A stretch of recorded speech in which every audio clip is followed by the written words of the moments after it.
Here, hold on. Let's wait till Lisa's ready. That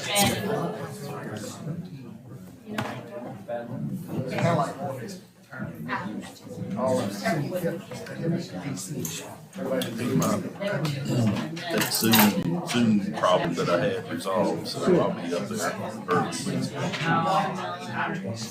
Looks like some good stuff.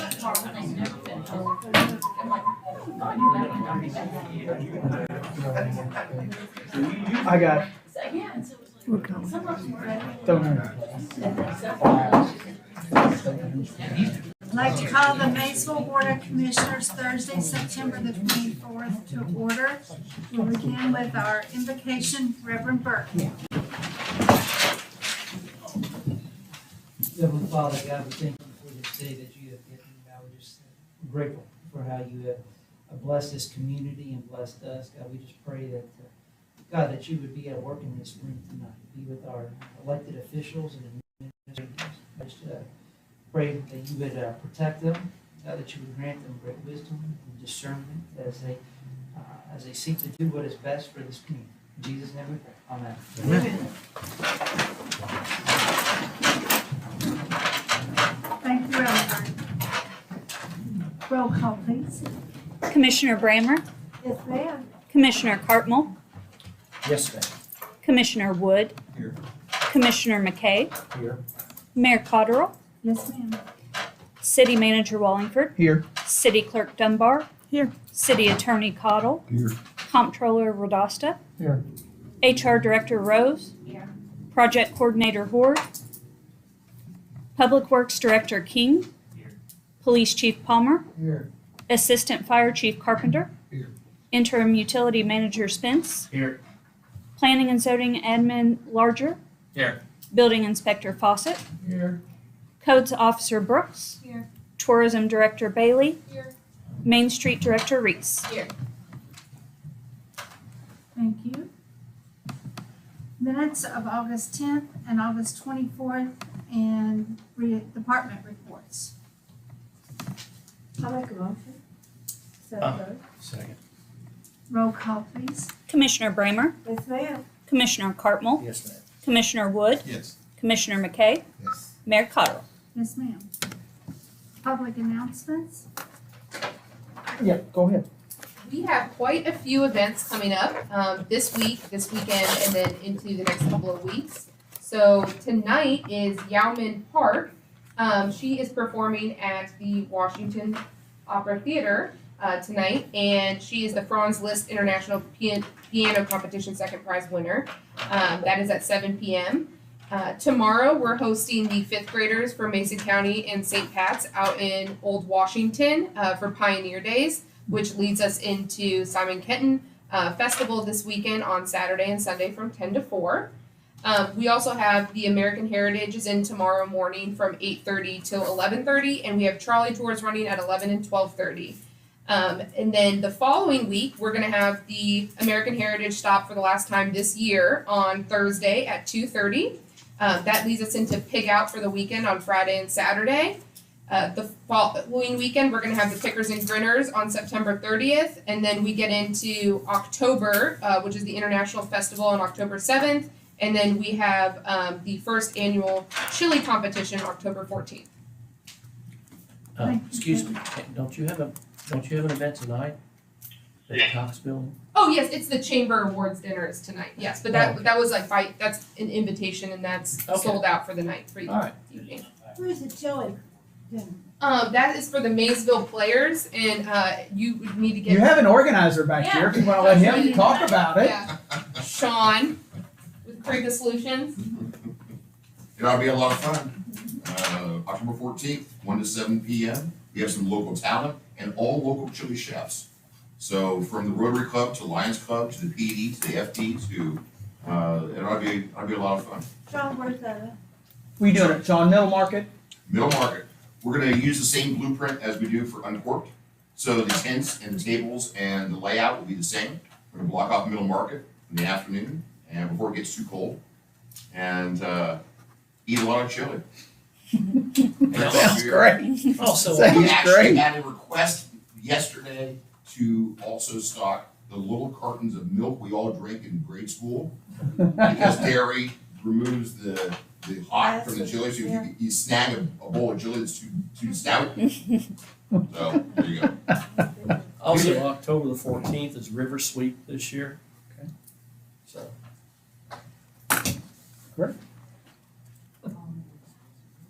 Mayor, I have a few, oh no, Commissioner, go ahead. When are we putting out the dumpsters? Well, we're gonna get to that down the list, yes, sir. I have a few updates for you. Number one on the hotel, the boutique hotel. All I've been told that I can tell you is that it is on track. And it's still going. That's what I've been told. On the depot, David has been working closely with CSX. There was an issue with the coordinate system on the survey. They got that corrected. They have received the correct survey. They informed us today that we have to have an agreement with Amtrak before they will finalize our agreement. So they have given us a date of November 17th to close on or before that date. So David has already reached out to Amtrak to get that situated, which shouldn't be a major issue. Once we get that, hopefully we can get the closing set up. And Does their legal prepare the deed for them? You know, I don't know, Kelly, I'll have to find out. So we're getting closer. We're getting much closer on that one. Finally, on Hayeswood Hospital, I spoke with or had some conversations with Christy Dodge over at Buffalo Trace. And here's what she has been telling me, because she's been working closely with Frontier Housing on this project. She said there's been a lot of paperwork completed and turned into EPA, including a forward work plan that outlines the overall process we intend to take on the grant, required forms, and signed statements and procedures. All have been accepted and or approved except for Frontier's grievance plan, which they didn't have and are creating with EPA help. That should be finalized this week. The next step will be to solicit and procure a qualified environmental professional that can help guide the bidding process for remediation and give oversight to the process. This person also acts as a third party to sign off that the project adheres to the standards of the EPA program. She's had a tremendous amount of back and forth on these steps as some things have changed with procurement. She believes we've nailed down how best to move this forward, but she's told Frontier we need to check with the EPA on when we can move this forward, since they have not issued the cooperative agreement, basically the grant agreement.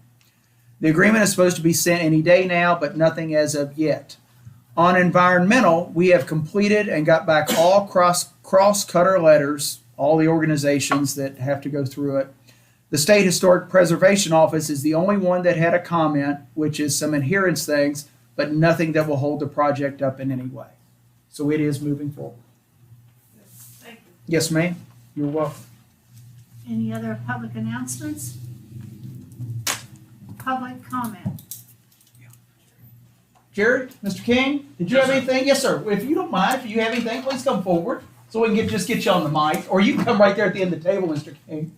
As far as a complaint, I live on 2nd Street by Wood Street. And there's a drain in the street that's about 6-8 inches low. In 2nd Street, Mr. King? It's on Wood Street. It's on Wood? Right at the 2nd. Okay. And the problem is that when people coming up when they come east on 2nd, gonna turn on the Wood, Yes, sir. they swing wide. If there's traffic out there, then they turn in front of the traffic. Okay. And I've sat on my front porch and seen 3 or 4 wrecks. Is it sitting too deep? It They're is. trying to avoid it? They Okay. need to build it up. You got that noted. We'll take a look at that. Okay. Okay. Mr. King, we will look at that. Yes, All sir. right.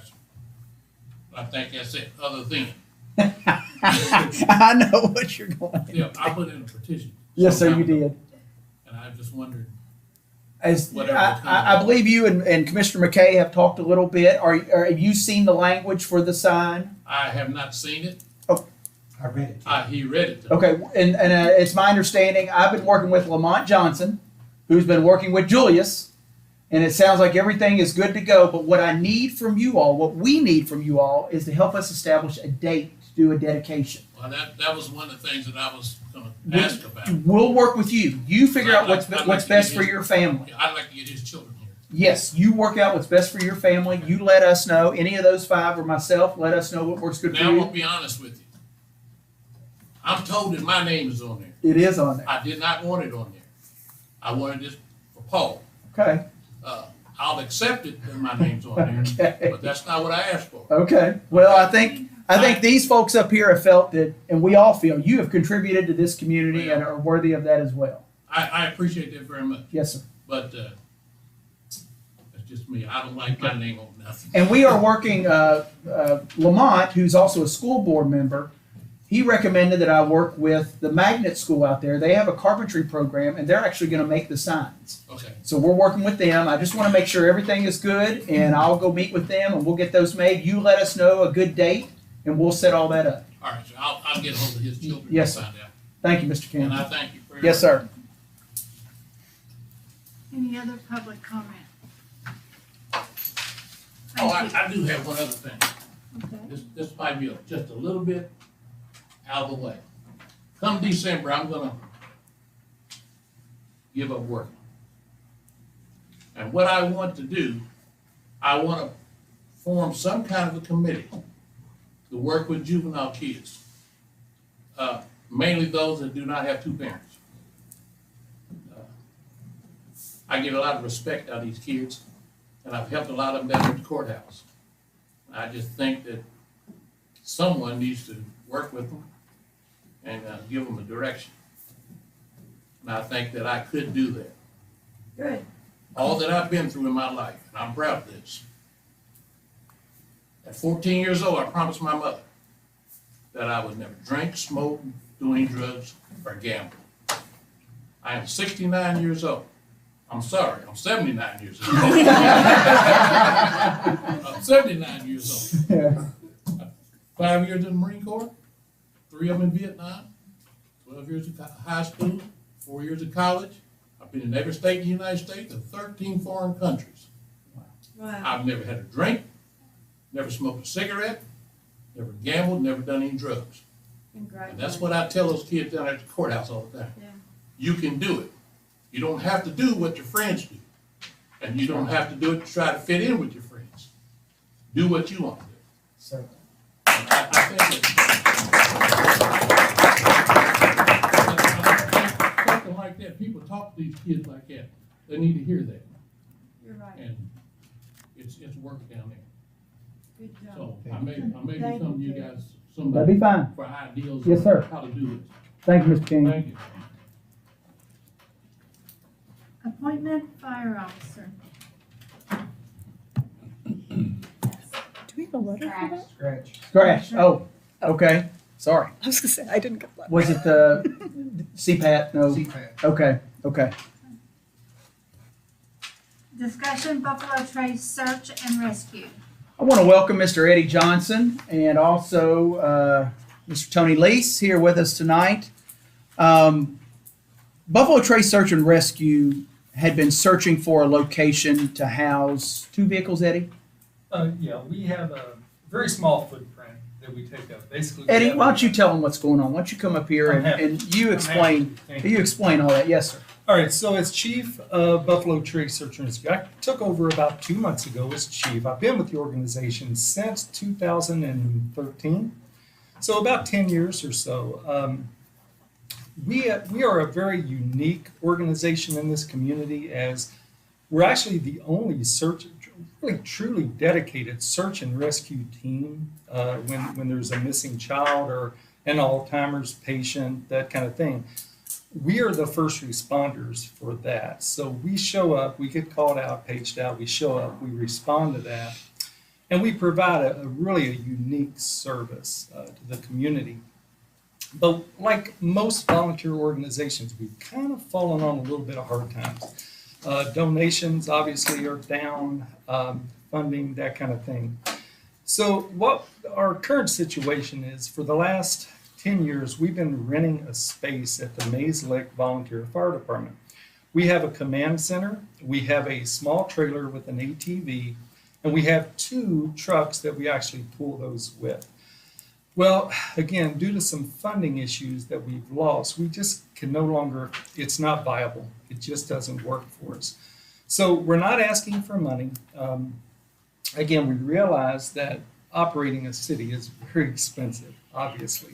So we're not coming to you tonight asking for any type of monetary, but what we need is, again, a very small footprint that we can park these trucks, that we can be, again, more central for our community, for Maysville. And what we're asking is 2 base spots out at the EOC. That's really all we need to be able to position ourselves and make us viable really for years to come, so we can continue to provide this service to the community and be there when we're needed. It's really, So Thank we you. have a space, don't we? We do, but what we would need, if you all are open to this, we would really need a lease agreement, because we need to cover our end, we need to cover Eddie's end.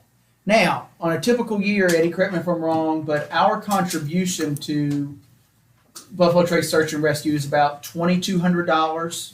It's about a quarter per capita, is that Actually, right? Yeah, so, I'm sorry, I'll stand back up. Yes. So on page 6, I put together a little presentation, but in the essence of time, I didn't want to read all that to you. But if you go to page 6 of that presentation, you'll see the financials. Actually, the city of Maysville does not give us money. It actually comes from Mason County. Oh, okay. It's per capita. We used to, though, I At believe. one point they did, and Yeah. that stopped, and I'm not sure why that Not sure happened. either. It just discontinued at some point. But and again, we're not coming to you tonight asking for that. Please understand that. All we need is space. So currently, we get a per capita. It's basically 25 cents per person, and that it's not a tax. It's just, again, the per capita. It totals for Mason County right at $2,000, a little over $2,000. And then Robertson County actually does the same thing for us, but it's much less, of course, at $541. So our total annual income for the Buffalo Trace Search and Rescue is roughly $25.72. That's what we operate on. That's our funding. And in our current status, renting the building from Mays Lick and paying utilities along with that, we end up with quite a deficit, as you can see. It's about $2,400, and we have no means to raise that. But again, if we can use 2 of those bays, it frees up this, and again, it makes us very viable for the community. It helps us long term. We can draft up a very Yeah. simple lease agreement. We already have one that would be very, my opinion, if we used to do the 25 cents. If we're not doing that anymore, would you all have any issue with leasing that for, I mean, do you want a certain monetary amount or $1 a year if we're to, Dollar years, right. we will come back with something. I'll get with Kelly. We'll draft something. It'll be a very simple lease that we've utilized with other entities, and we'll come back to you all with that. So That's okay. On behalf of the search team, thank you guys so much. We appreciate you and everything you guys do, and Matt, thank you as well. Sure. Come back in the budget. I'm sorry? Come back in the budget for not giving. Yeah, I don't know what happened. We'll talk. Wait, well, really? Yeah, and I'm not sure what happened there. It's I been don't about either. 6 Probably years. We somebody haven't just- received that for about 6 years. Okay. Okay.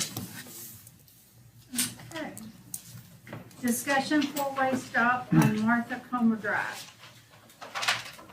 I'm still trying to set up a meeting with Chief Palmer, David Horde, and members from Mason County's school system. The new middle school will open up and is supposed to open up in January. Mike, is that your understanding as well? And one of the things we talked about when we met with District 9 and members from the school system probably 6 months ago, one of the things we talked about was traffic flow. And traffic flowing from the back entrance exit point of the middle school, which comes out directly across from the back entrance to the college, is putting a 4-way stop there. I'm out there, Mike's out there, Luke, we're all out that way. People aren't driving probably 35, are they? Okay. Number one. Number two, with that increase in traffic, particularly from 7:15 to 8 o'clock in the morning, and 2:30 to 3:30 in the afternoon, we thought it would help with congestion and safety out there. Basically, there will be stop signs coming from the school, and there's one there coming from the college. But we're talking about making it a four-way stop right in that area. Should be. Well, isn't that too close to the intersection? No, No, no, you're on down. no. It's that's on almost down. halfway down, Dave. Yeah. quarter mile from there. Yeah. I meant on 68. No, No, the four-way stop we're proposing is right before you get to Public Works. It's the back entrance that goes into the college. Okay. You know what I'm talking about? Close to Public Works. Yeah, Oh, okay. yeah, down there. Now, there are some other issues we've got to work out with the school system, but we'll work out with them. We'll work that out with them, but we feel like a four-way stop there and going on and putting it in with signs on up ahead that says new stop ahead, warning them, and doing it now so that people get used to it when that new school opens up in January. that was my next question. Yeah. You can do that. Yeah, we'll do that. We would do that for probably about 4 weeks, about a month, so people would get used to it, knowing that stop sign was there. But we want to make sure everybody was okay with that in case you get phone calls, people complaining about having to stop. Well, I gotta tell you, I'd be the one I'm calling to complain about it, you know. We put 2 stop signs on Maple Leaf Road, and now everybody 24 hours a day has to stop twice on Maple. The state put stop Regardless. sign, yeah. I think there was a lot better way to do that than what they did. And, you know, it obviously resulted in a horrific accident several years ago. And on Martha Comer Drive, I'm not saying that it's, I don't know, I would just like to see if it's needed first. I would like to go with it the way it is and see if traffic goes smoothly. You know, I don't think those kids are gonna be walking over to the college, you know, I don't think there's a reason from that point of view to stop them. Well, I can tell you, somebody who's out there every single morning, Getting out. Clark's Run is rough. And that's my concern, especially if It's about to get rougher. it's gonna get Yeah. a lot rougher. And Commissioner, what I'm thinking of is particularly bus traffic that's gonna drop off. They're gonna come down and exit most likely down there. And them making sure they can turn safely both ways. Right, I guess I would just like to see it in action I would like to see the need for it before we pull the trigger on it. And I know I'm just one vote and everybody's gonna feel Sure. differently, but Well, give me a, How do you- I'm sorry. And how he do you- may come back, when we met with them, when they started this school plan, when they were talking about the volume that was gonna come out of that school, it was tremendous. Because they're not gonna circle back to Clark's Run. They're gonna exit them out onto Martha Comer because you bring all that traffic back out to Clark's Run. You'll never. It's awful, isn't it, Chief? It's awful right now. It was bad before they started this. Yeah. Getting out of Yeah. middle school, intermediate school.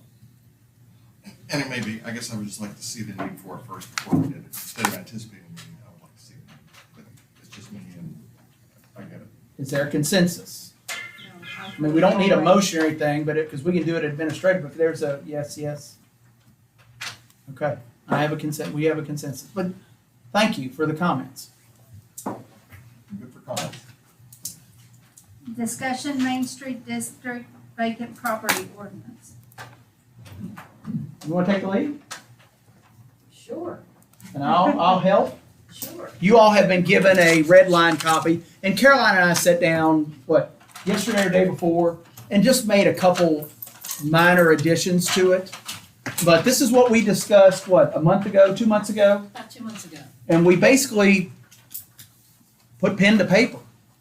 And what this is, I utilized our residential ordinance as a template for this. And Caroline and I met with Kelly to talk about a few things, but go ahead. Right. As you recall, we were talking about maybe putting some stricter codes into just the Main Street Historic District, particularly pertaining to our historic commercial buildings. As you all well know, some of them, they're habitually vacant, and with that leads to, neglect or chipped paint, broken windows, things in the middle of in the storefront that are just unattractive to not only the people that are living and working downtown, but the visitors. I mean, they walk in and they see, a dirty window and a vacant building. And so, as we had talked about that before, like Matt and I said, we took what you said, we're gonna keep going with it, and we put in, a few more, I guess you would say guidelines, that we wanna do, or would like to, get your opinion on and implement. It's just to keep a minimum maintenance requirement for the buildings. Okay, if we can't force somebody to sell the building, we can't force them to get somebody in there. Okay, if it's gonna be vacant, it can't look vacant. You can't continue to have chip paint and windows falling in and dirt around and, things like that. I don't have to tell you, even in our own, back when they were making the historic overlay district and the zoning, in our own language, it says the reason we're doing this is to preserve, protect, utilize the historic district and its landmarks that have special historic and architectural value. Safeguarding the history of the city of Maysville, we want to stable and improve property values and strengthen the local economy by protecting and enhancing the role that these sites play in visitors and citizens. I mean, it's in our own handwriting. So it's time that we are serious about it. Because I don't have to tell you that one building that is not taken care of at all, is not fair to the owner that does a lot right next door to take care of that building. And not only is it not fair to that, but it takes, it'll take down that person's property value. And if it goes unchecked, it might take down that person's building. And that's what we are trying to avoid. That area right there, as you know, is our bread and butter. That's why people go. I say it all the time. That's why people stay. That's why they come back, or that's why they don't come back. It's not the Walmart. It's not the Marshalls. It's not the Hobby Lobby. Those are everywhere in every town in the United States. But boy, that district is not. And we're just trying to take some extra steps to try to protect it. Our friends in Paducah, if you don't even want to talk about the aesthetics and what that does to visitors and citizens, look at the economy of it. The cost of an empty storefront between lost sales, lost loan demand, lost business profits, payroll tax, property tax, business loans, advertising, lost utilities, tax revenue, and management fees, one empty storefront can add up to $395,000. So just think, if the ones that we have that sit there for a long time with nothing in there, what that could potentially be bringing in, not just for the aesthetics, as I said, but for the economy too. I think you have support in the community. All you have to do is look around or talk around, and people are just tired of seeing the same thing on a handful of the same buildings all the time. So I do think you'd have the support of your constituents to address the problem and do something about it. I agree. Yes, sir, What's Commissioner. the difference between what we're proposing and What we have, the abandoned vacant property ordinance on the books? it's only for residential property. This would target commercial property in the Main Street district. What about commercial property outside? We haven't touched that. Now, if that's something you all want to get into, we can look at that as well. But this was only targeted at the Main Street district. From limestone to wall. Yeah, let's see, and it's wall to bridge properties that are that front on the south side of Third to the flood zone. Pretty big district. I'm just asking. Yeah. Do you remember several years ago, Nicole, when there was this great big push to remove the plywood from the windows downtown? I mean, they were threatening to put people in jail. $100 fine, threatening to put people in jail if they didn't comply. George handled that. No, I did. I did. Yes, I I was did. gonna say, I'm not saying that's right or wrong, Yeah. but it was very effective then, so why don't, Well, I think one of the keys here, Just- Vic, okay, I'm just saying, why don't we enforce what we have? what we have, and we, as far as I know, we only have one, One that's really outstanding. and Chief Palmer's staff is just waiting to serve him a criminal summons. Yeah, But if I'm taking it, I'm thinking she's talking about what's like more in the windows, what you're seeing as you're walking by. It's not necessarily what she's extending to the exterior appearance of the structure. I think she's talking about the walkability, walking by and what you see inside. Am I right? On what you're kind of talking about with the change and like having, like we don't have a window washing ordinance. Like I'm not gonna send somebody something because the windows are dirty. No, I'm, But you know what I mean? It's kind of, I Right. think she's talking about what you visually see when you look inside. I'm just going to ask for people that may be watching. Yeah. Right. If they're watching and listening, they'll know what we're doing. and I think one of the keys here, if somebody wants to leave their property vacant, well, they've got to register. And after year one, you have to start paying a fee. $500 for year one. Year two, it's $1,000. Years 3 through 4, we're getting into their pockets. In other words, if it's vacant and it's been determined as vacant through the definition of abandoned and evidence of vacancy, it has to be registered. And with this registry, year one will give you a pass, no charge. After the first year, it's $500. Year two, it's $1,000. Years 3 and 4, it's $2,000. Years 5 through 9, it's $3,500 a year. 10 years and plus, it's $5,000 annually. So to me, that's a disincentive to keep my property vacant. If that's going to be getting into my pocket, But the residential calls for a 5%. residential has zero. tax No, residential has. rate. Oh, you're talking about the property, the actual property tax. The existing. Yes, this isn't a property tax increase. This is an actual registration fee. So I guess what I would encourage is a fee that is similar to what the tax would be.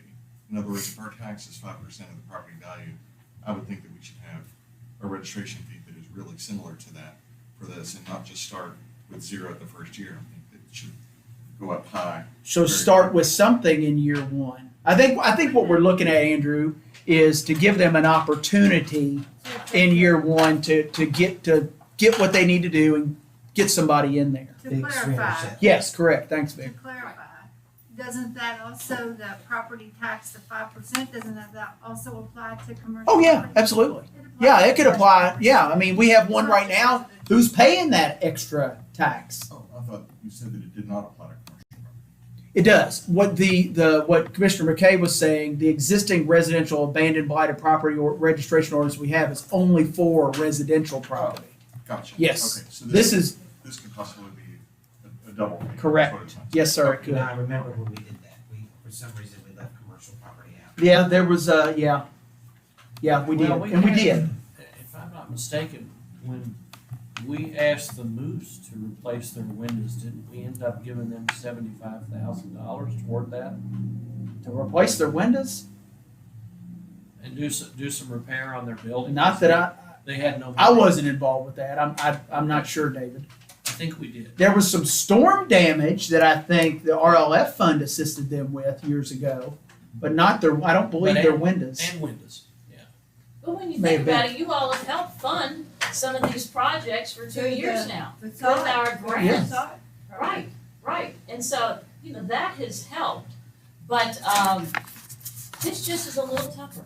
And it's, when you talk about commercial property outside this district, if the IGA would blow down, or if Bluegrass Center, the roof came off that, yes, it would be bad. Yes, I would hate that for IGA or the Traxels or Snow Donuts or what have you.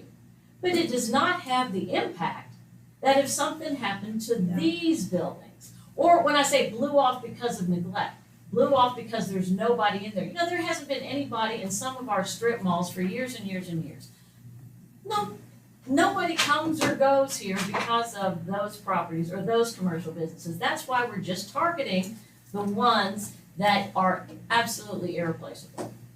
Well, an argument could be made that the money from that would go to the facade program to improve the rest of the properties down there. So I think it's Exactly. perfectly congruent with what our goals are and what we've already done, so. Exactly. I'm on board. I tell you another point in this is that you have to have a local property manager. And that property manager's address and phone number has to be posted on the window somewhere along the property. So, that discourages these out-of-town owners that don't know what's going on, that don't care. We pass those buildings all the time, and you can't get a hold of them. It can't be a 1-800 call my lawyer somewhere. It's got to be somebody here in Maysville that will address the problem, if problems arise. That doesn't seem terribly unreasonable. Is this, you said for residential and commercial? Well, we have a residential one. It's not quite as stringent as this one. Residential one doesn't have a registration fee. We waived that years ago. This is a little more stringent. It does have the registration fee on it. We have a piece of property on Limestone. I think they don't live there. I don't think they even live in town. You know what I'm talking about, Carolyn? Limestone. Going Yes. across the river. That was terrible then. Right. It does. No. It's right up there by Child. Now, if I'm not mistaken, let me see if I can find it here. Hold on real quick. Okay, under the definition of commercial property, the very last sentence states, this also includes real property designed or permitted to be used for dwelling purposes despite the presence of other additional uses.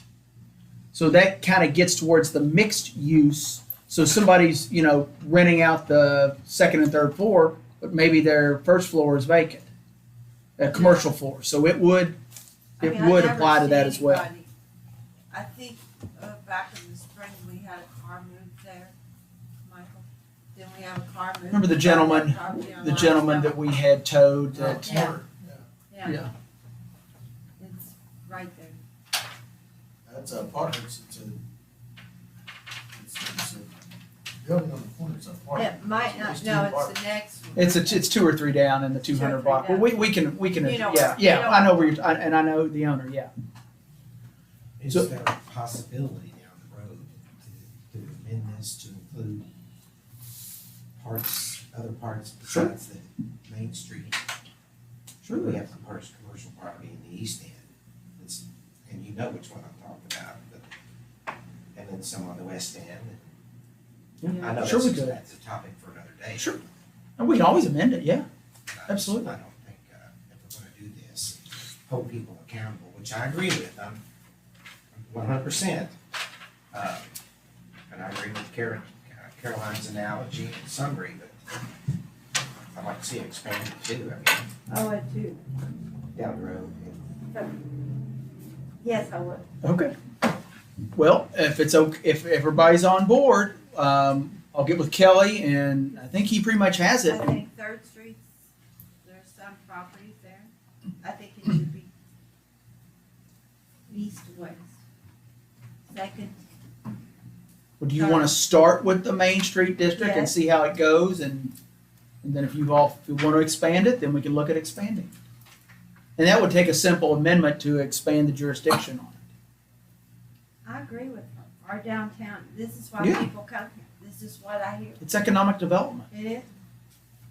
So I'll back you 100%. We'll get with Kelly, and we'll have an ordinance ready for you next month. Okay. You've got what I sent you. Remind me to send you updated. Thank you. Discussion mobile food unit ordinance. George? Yes, Commissioners, as you recall, a few months ago at a meeting, we discussed that Caroline and I had been putting together a proposed revision to our existing mobile food unit ordinance. And since that time, she and I have met a few more times and come up with a final draft for you all. You should have a copy of that that was given to you just before the meeting. And in your mailboxes earlier this week, I put a memo that had a summary discussing the proposed amendments. Do you have any questions for me, or would you like for me to discuss those. Or I can just talk about what the point of it is. I think maybe we did that at the previous meeting, but I can do that again. And if you don't have any issues with it, we'd be glad to come to you with a first reading next month. But I commend George and Caroline. They worked hard on this, and I think this expands the permissiveness of our mobile food units. I read what you said, and I agree with what you, I think that's basically what George was saying. Yeah.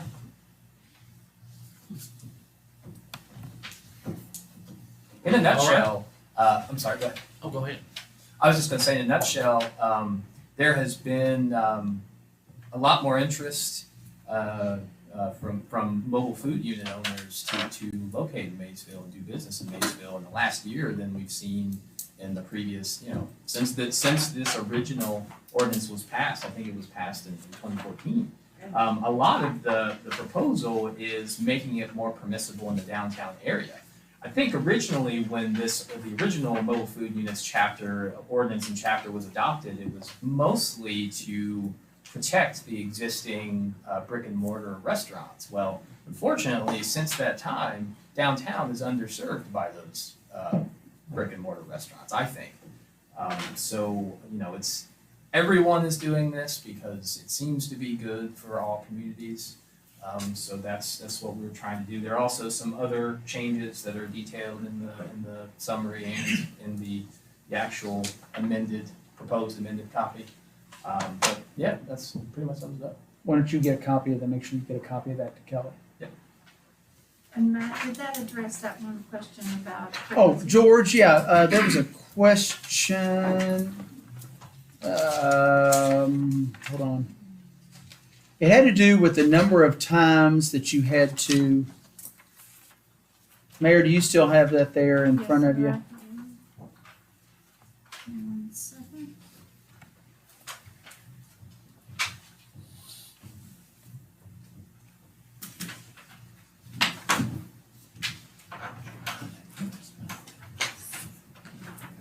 It was on number 3. I don't know if number 3 is still lined up the same, but it was enable mobile food units to serve multiple shifts in industrial parks and to locate on land not appropriately zoned for restaurants once per year, or is that once per year per property? So in other words, if a mobile food only did that once a year, if they went to, let's say, someplace and did a birthday party for someone, then they couldn't do any other birthday parties that whole year? It would just be that property. That property, all right. But that's what that change is designed for. If somebody's doing a birthday party or a graduation, party, something like that. Because otherwise, if it wasn't zoned for it, you could not have a mobile food unit there. So you might want to add per property per year to Okay. that. Thank you. Mhm. Any other questions or comments? All right, discussion, Lexington Pike property. If you all recall, about 4 years ago, we condemned and tore a warehouse down on Lexington Pike. I believe, Nicole, correct me if I'm wrong, we filed a lien of about $10,000 on that property had a 6-foot hole in the roof that was causing water to get in it, that was causing the foundation to crumble. Felt it was a safety issue. We tore it down. I talked to the owner of the property earlier in the week, and he is willing to give that to the city, that property.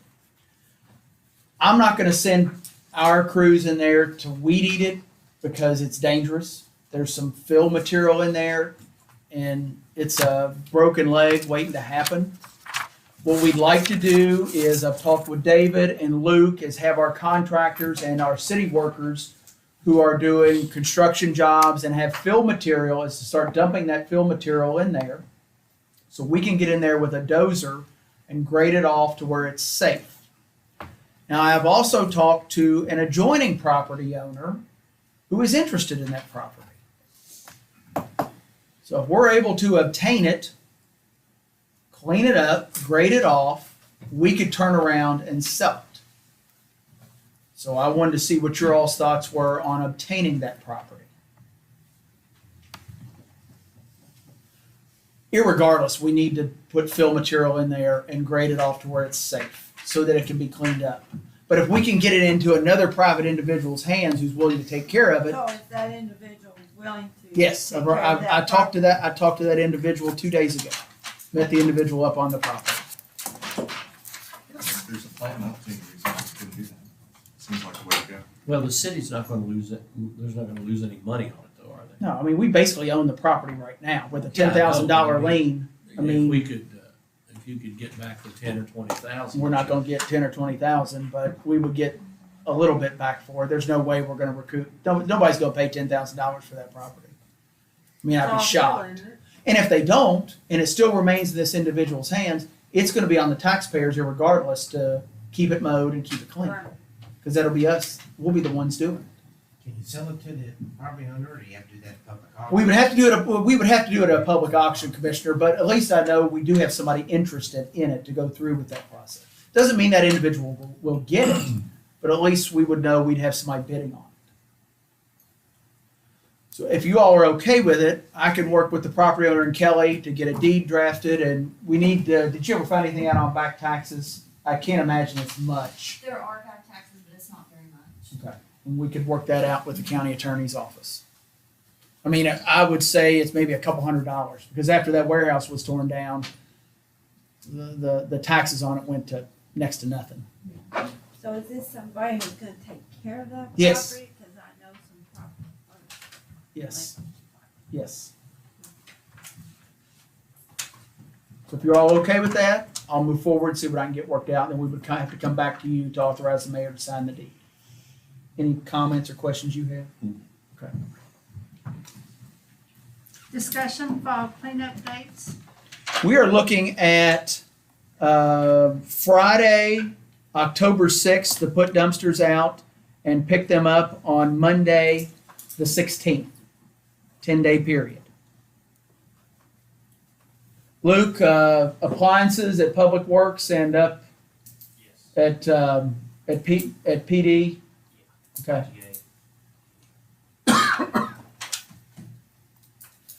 Sound good to everybody? I'm sure you've had it, but I know I've had people asking me left and right, when's the city putting dumpsters out again? Are they burning yet? When are you gonna do it again? What's the date? October 6th through October 16th. That'll be our fall cleanup. Thank you. Yes, ma'am. Discussion, eminent domain. Nicole, you were at a seminar, a couple months ago, a KLC seminar on code enforcement, and she came back, you and Jim both, I believe, went, and came back and informed me about the Kentucky eminent domain statute, which is KRS 416. And basically what this says is 416, every grant of authority contained in KRS to exercise the power of eminent domain shall be subject to the condition that the authority be exercised only to effectuate a public use of condemned property. Public use shall mean the following. And there are 5 statements there. Statement C is the acquisition and transfer of property for the purpose of eliminating blighted areas, slum areas, or substandard and insanitary areas in accordance with KRS Chapter 99. So 416 and 99 kind of work hand in hand. Chapter 99 states, the legislative body of the local government may institute eminent domain proceedings pursuant to KRS Chapter 416 against any property which has been certified as blighted or deteriorated by the commission. When they say the commission, for us that refers to the Vacant Property Review Commission.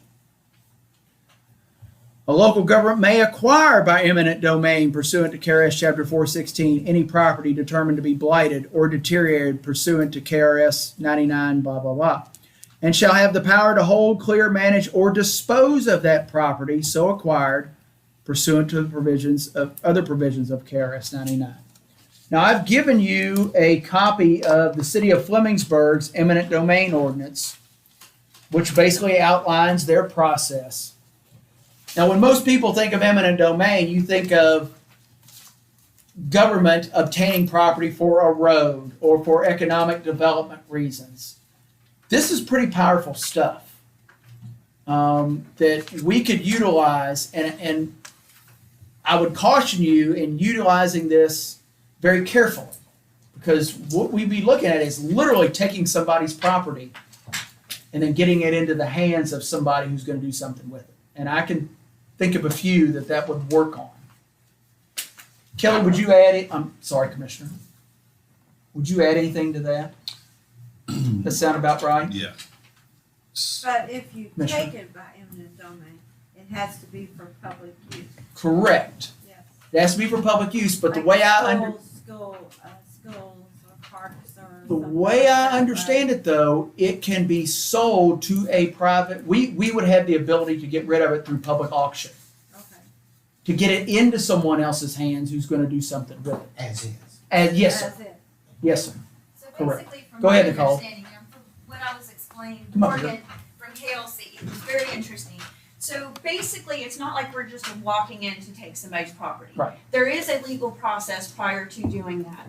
This would put them in the court system, and it would put them on a very stringent timeline. Now, if that timeline was not met, at that point, that's when we would step in and we would obtain the property. We cannot sell the property for any type of profit, and we can't be taking property to gain a profit. The reason that this kind of struck something with me is when we take things to the court system, a lot of things get lost in translation. Things kind of get put off and extended and extended and extended. When we have a building in the historic district that is very viable, we don't have that timeline to go with. So I felt that this would be a way for us, here in our building, to get the process started, and the court system would give them a much stricter, stronger timeline to have something happen, to make things happen. And if they choose to ignore it, then we can step in and save the building. Basically, we would petition the court to give us title to the buildings. Exactly, and they would be setting a very stringent timeline. I believe that it was 90 days. 90 days. That's in statute. Yeah, yes, so 90 days, and then we would be able to step in and move forward. Flemingsburg's ordinance is pretty good. We would need to tweak it a little Yeah, bit. it's a little outdated. We are a lot more advanced than Flemingsburg is. We have a lot of things already in place. We have this toolbox of tools, and if we can get this to go through, we're gonna just be utilizing the tools we already have in place. So are you thinking of this in terms of dilapidated properties? Like, for example, like row houses, it's kind of like one of those things We don't want to. We don't want to because we have adjoining properties. Sometimes there's one on each side.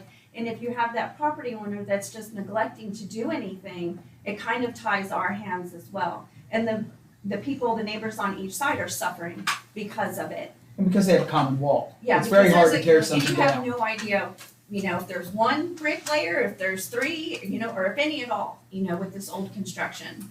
So that's what it's to say. Kelly?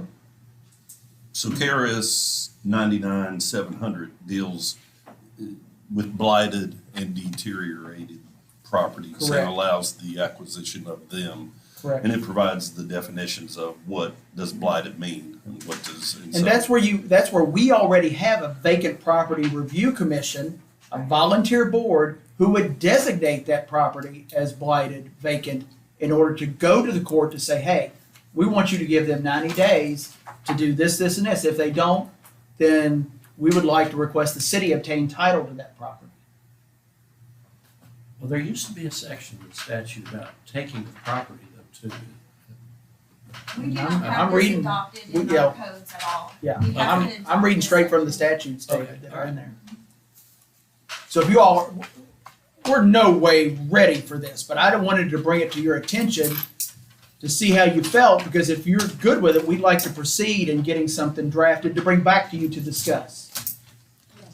Yes, I think we're 20 years late, kind of. Yeah. sorry. yeah. But, yeah, I'm all for it. All right, we'll move forward. I agree.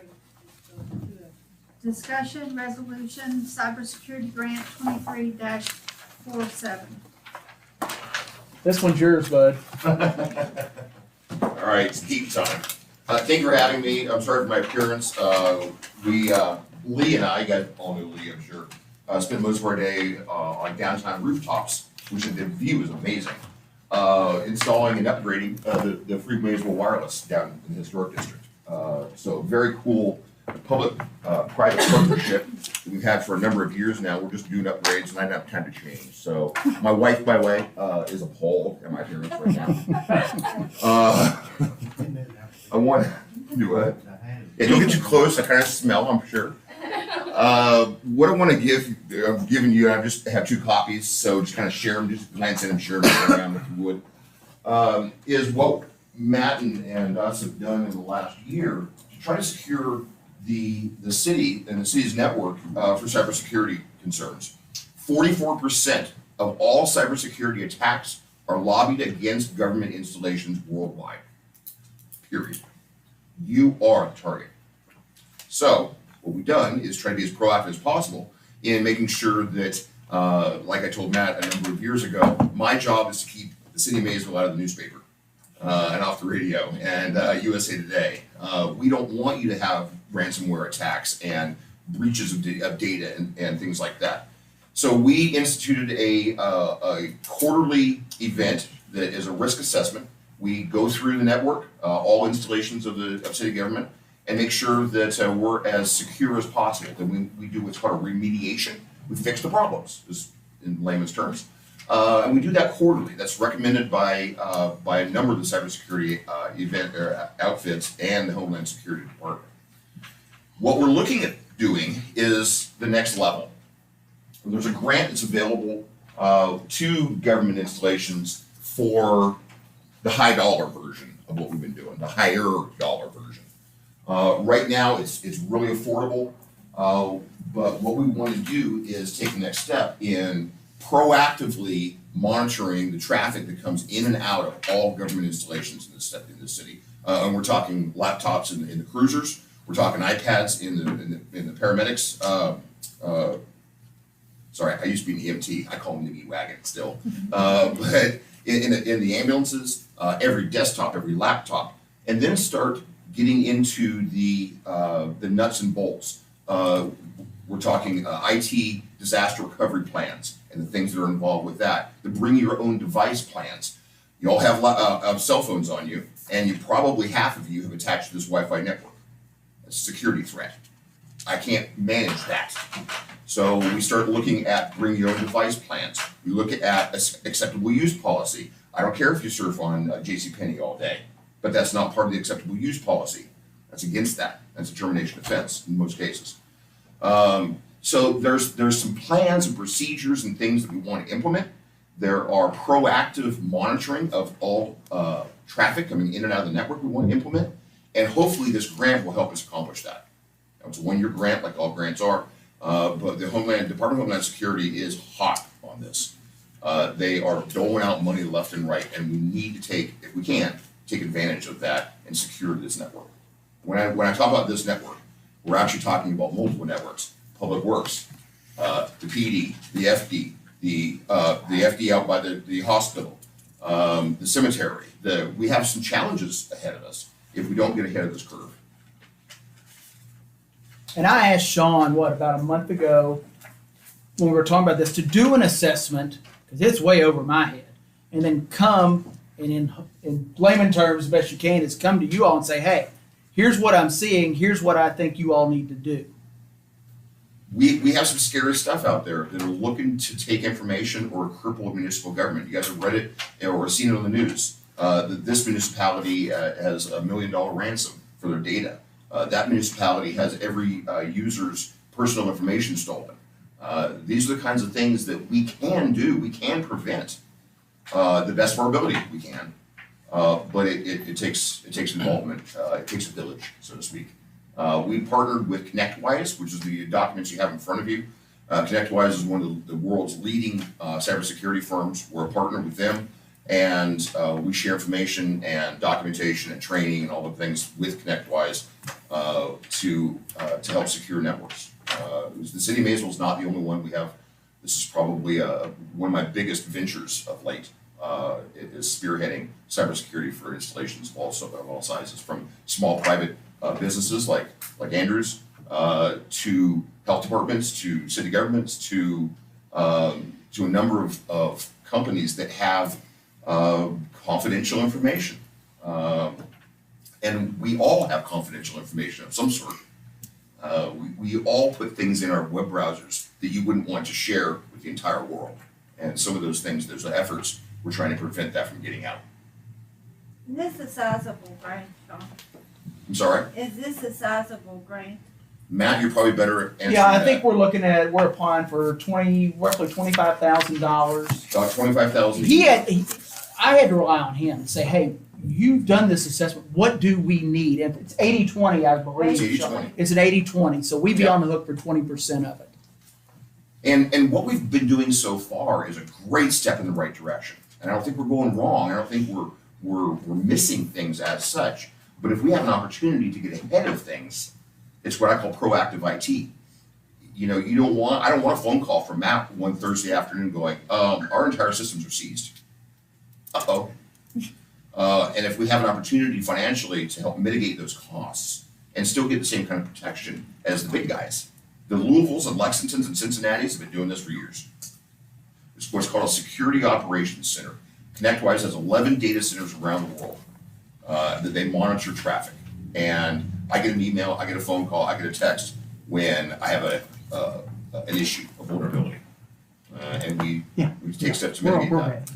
Also with this program, there's ransomware remediation. So basically, they encrypt your files, ConnectWise unencrypts your files. Booyah.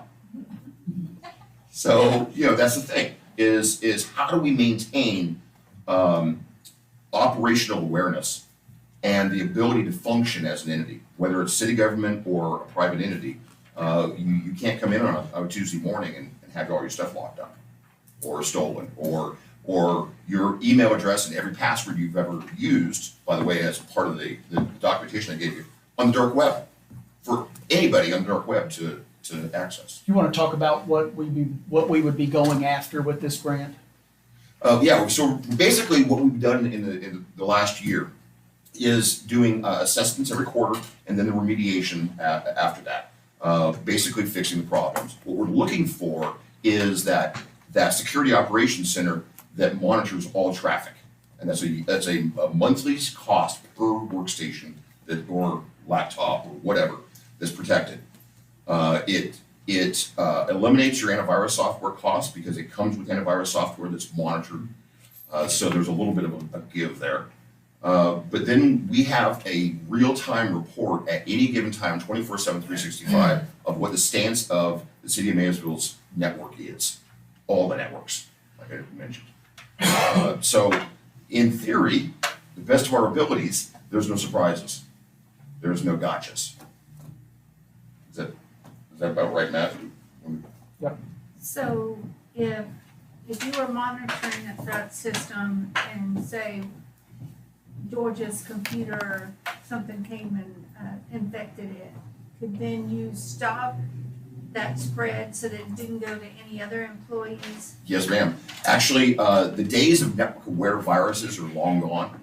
The way that cybersecurity works anymore is mostly phishing attacks, and part of this grant would cover some of the education for the city employees for anti-phishing, I had a client not long ago tell me that she had put all her information in to an email because her PayPal account had been suspended. She didn't have a PayPal account, but you put all the information in anyway, right? And that happens. It happens every day. So education's key. Probably half of my career has been spent educating people on what to do, not to do, first line of defense, whatever the case may be.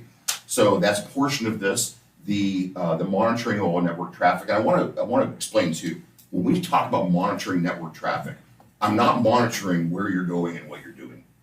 I'm not anyway. The service we're listing. We're monitoring threats And are you going to suspicious websites and checking suspicious emails and potentially causing a threat? So it's not the granular, where are you going? What are you doing? How long have you been on Facebook? No, that's not the case at all. So there's no privacy concerns at all. They're the good guys. So I just want to present that. I just want to explain kind of what we're trying to do and how we're trying to get there.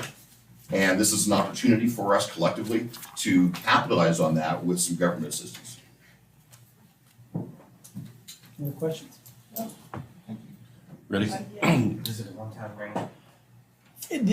We're hoping, and we would think as our conversations have had, yes, Commissioner, it is right now, but we're hoping that this is a recurring grant that we could go after. And even if it's not, Commissioner, what we have an opportunity to do is put these safeguards in place for a year.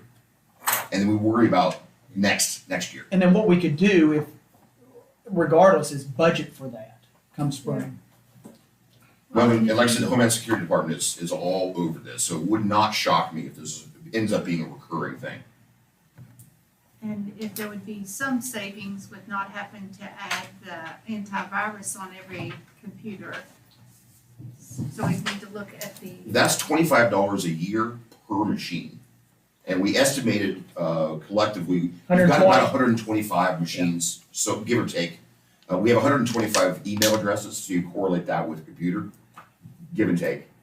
And some computers, like at the PD or the FD, are utilized by multiple people, one machine. So it's the same price for one machine.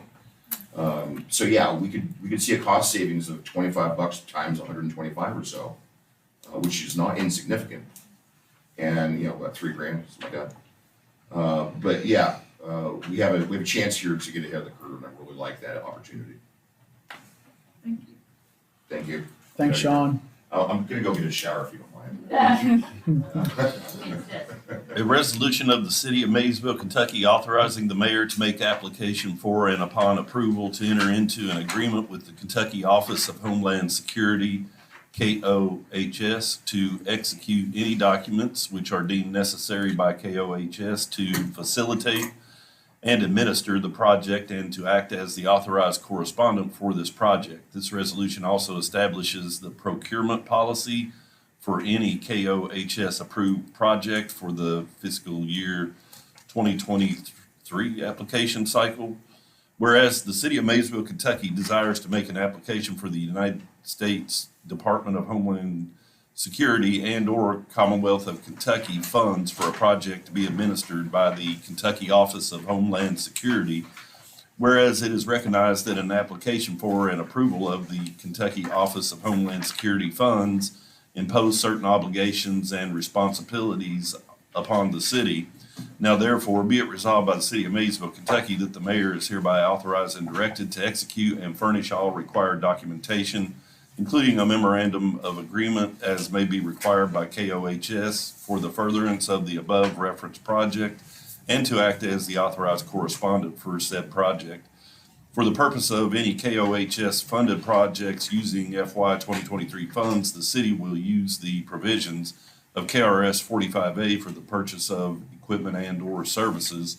For any equipment and/or services under $30,000, 3 quotes will be obtained. For any equipment and/or services that exceeds $30,000, the provisions of KRS 45A will apply.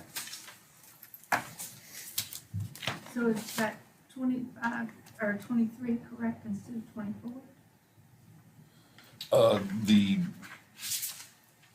I don't know the answer to that, Mayor. The sample ordinance I was given was using 2022, so I improvised.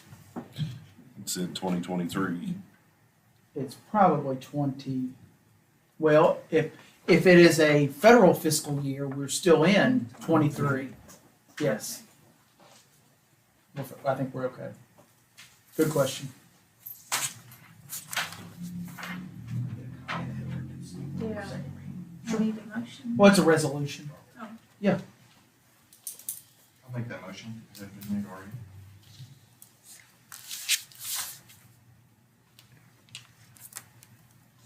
So Andrew made a motion. Second. Mr. McKay. Roll call, please. Commissioner Brammer? Yes. Commissioner Cartwell? Yes, ma'am. Commissioner Wood? Yes. Commissioner McKay? And Mayor Cottrell? Yes, ma'am. Resolution authorizing change order for Kenny Station Water Tank Project 23-48. Resolution authorizing change order for Kenton Station Tank Rehabilitation Project. Be it resolved by the City of Maysville, Kentucky, that the mayor is hereby authorized and directed to sign contract change order for the Kenton Station Tank Rehabilitation Project, authorizing payment in the amount of $5,719 upon execution of a signed document, deleting the handrail opening and safety chain and roof vent, and repairing the target level and float, and adding an additional logo. So moved. Second. Roll call, please.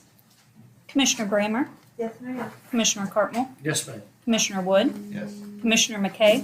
Yes, ma'am. Mayor Cottrell? Yes, ma'am. Resolution authorizing certification of local approval of emergency solutions grant for the Ion Center for Violence Prevention 23-46. Resolution authorizing certification of local approval of emergency solutions grant for the Ion Center for Violence Prevention. Whereas the Ion Center for Violence Prevention provides a valuable community service in the operation of their domestic violence emergency shelter, now therefore be it resolved by the City of Maysville, Kentucky, that the mayor is hereby authorized and directed to sign the certification of local approval of emergency solutions grant supporting the domestic violence emergency shelter operated by the Ion Center for Violence Prevention in Maysville, Kentucky. So moved. Second. Roll call, please. Commissioner Brammer? Yes, ma'am. Commissioner Cartwell? Yes, ma'am. Commissioner Wood? Yes. Commissioner McKay? Yes, ma'am. Mayor Cottrell? Yes, ma'am. Resolution authorizing Constitution Week Proclamation 23-49. Resolution authorizing mayor to proclaim Constitution Week for September 17th through the 23rd, 2023. Whereas the Constitution of the United States of America, the guardian of our liberties, embodies the principles of limited government in a republic dedicated to rule by law. And whereas September 17th, 2023 marks the 235th anniversary of the framing of the Constitution of the United States of America by the Constitutional Convention, and whereas it is fitting and proper to accord official recognition of this magnificent document and its memorable anniversary, and to the patriotic celebrations which will commemorate it. Now therefore be it resolved by the City of Maysville, Kentucky, that the mayor is hereby authorized and directed to execute a proclamation declaring the week of September 17th through the 23rd, 2023 as Constitution Week, and urge all citizens to study the Constitution and reflect on the privilege of being an American with all the rights and responsibilities which that privilege involves. So moved. Second. Roll call, please. Commissioner Brammer? Yes, ma'am. Commissioner Cartwell? Yes, ma'am. Commissioner Wood? Yes. Commissioner McKay? Yes, ma'am. Mayor Cottrell? Yes, ma'am. Ordinance in reference to fireworks, first reading 23-15. An ordinance amending Code of Ordinances, Chapter 190.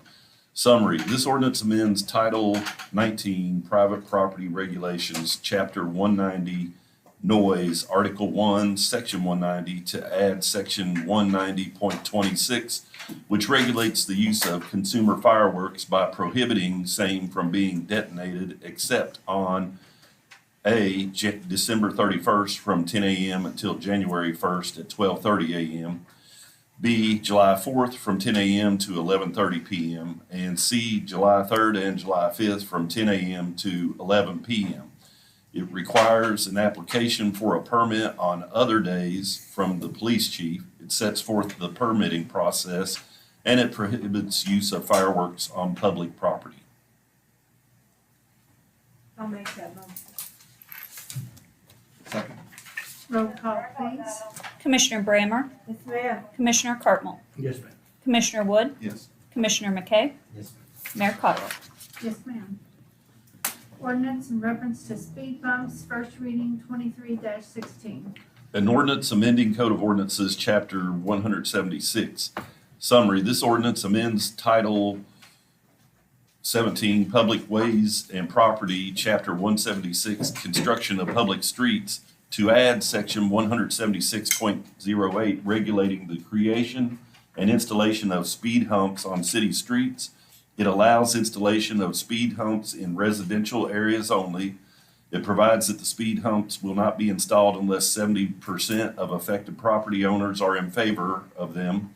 It sets forth the procedures for requesting, verifying, and approving speed humps. It sets forth criteria for location of speed humps and requires the petitioner to obtain the necessary signatures from adjoining property owners.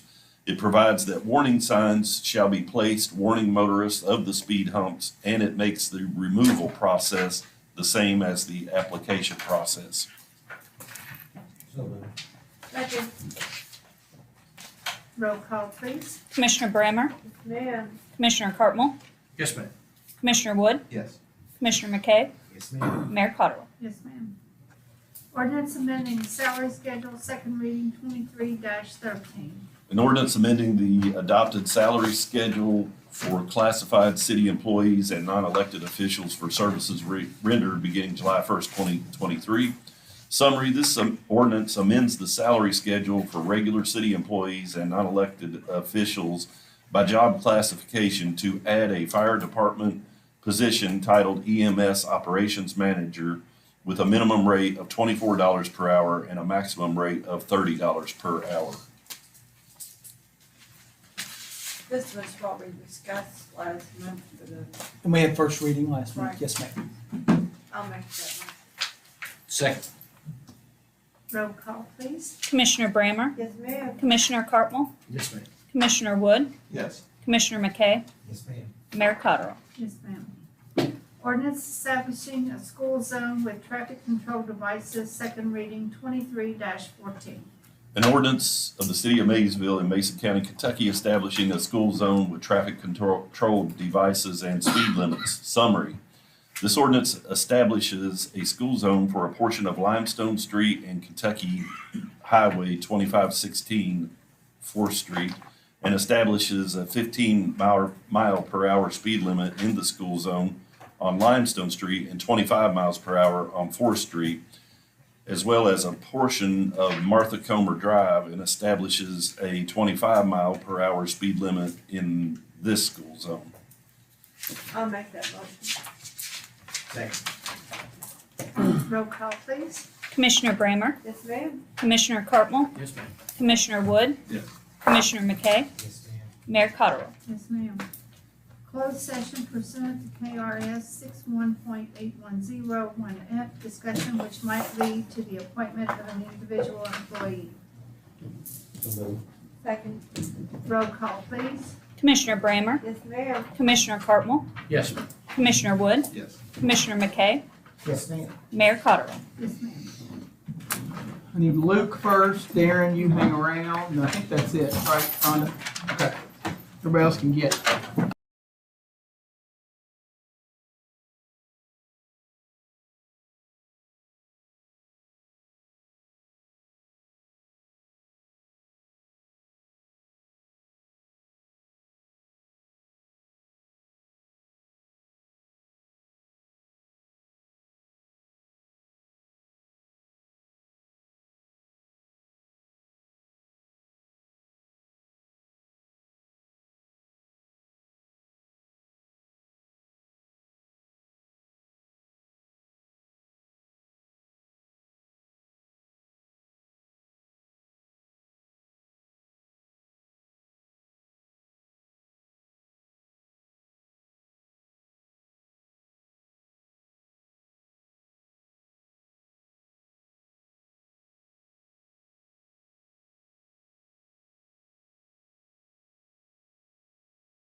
Thank you. Letters? Yes. All right, girl. As ready as I can be. I know. I make that motion. Need a second?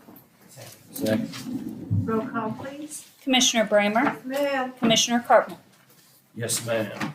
Commissioner Wood, Yes. Commissioner McKay, Mayor Cottrell. Yes, ma'am.